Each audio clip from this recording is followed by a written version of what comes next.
2025년 4월 6일 자유통일을 위한 광화문 주일 연합예배. 제목 살아계신 하나님.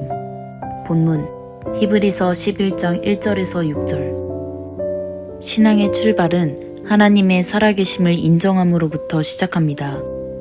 신앙의 어린 성도들도 오늘 말씀을 통하여 분명한 믿음을 가지시기 바랍니다. 하나님은 자신이 살아계시다는 증거를 우리에게 보이셨습니다.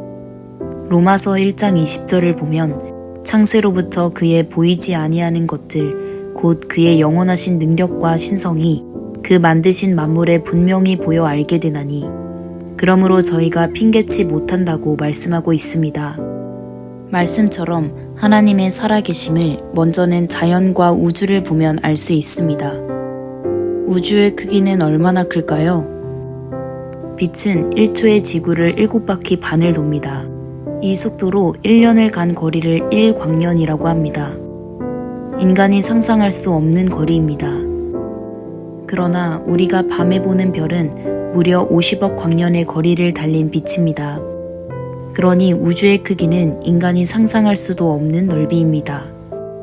그러나 그보다 더 놀라운 것은 이러한 별들이 질서를 가지고 움직이고 있다는 것입니다. 이것이 하나님의 살아계심을 증명합니다. 이러한 우주의 질서를 주관하시는 분이 하나님이십니다. 그러므로 우리는 우주를 보며 하나님의 살아계심을 알 수 있습니다.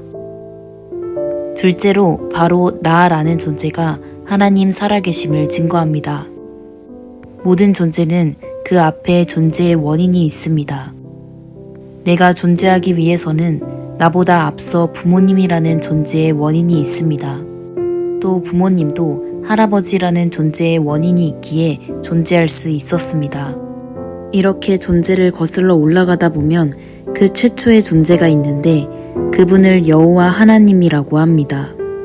하나님이 없이는 이 세상에 아무것도 있을 수 없었습니다. 하나님은 스스로 존재하시는 모든 존재의 원인이십니다. 셋째, 성경이 하나님은 살아계시다고 증거하고 있습니다. 세상 사람들은 성경이 증거하고 있다고 해서 그것이 증거가 되냐고 말하겠지만 인류는 성경의 권위를 결단코 무시할 수 없습니다. 인류의 역사를 주도해온 것이 성경임은 누구도 부인할 수 없는 사실이기 때문입니다. 공산주의자들이 70년 동안 성경의 오류를 찾으려고 노력했지만 찾을 수 없었습니다. 왜냐하면 성경은 진리이기 때문입니다.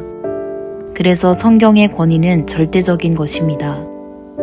그 성경의 권위를 인정하여 우리는 하나님의 살아계심을 믿어야 할 것입니다. 넷째, 하나님을 만난 사람들의 체험과 증언으로 우리는 하나님의 살아계심을 알 수 있습니다. 오늘날도 하나님을 만난 수많은 증인들이 있습니다. 하나님을 만난 증인들이 경험한 증거 중 대표적인 것이 병고침에 대한 경험입니다. 오늘날 수많은 사람이 하나님을 만나고 병고침을 받았습니다. 또 다음 증거는 성령 세례입니다. 성령 세례 받으면 어떤 상황이 와도 하나님이 살아계심이 믿어지고 내가 주님을 부인할 수가 없습니다. 이렇듯 나보다 먼저 하나님을 만난 수많은 증인들이 있습니다. 여러분도 기적의 주인공 되시기 바랍니다. 결론적으로 사람이 하나님의 살아계심을 믿지 않는다면 그것은 하나님이 안 계신 것이 아니라 나에게 문제가 있는 것입니다. 이 시간 하나님의 살아계심을 믿고 예수를 영접하여 구원받는 은혜가 있기를 바랍니다.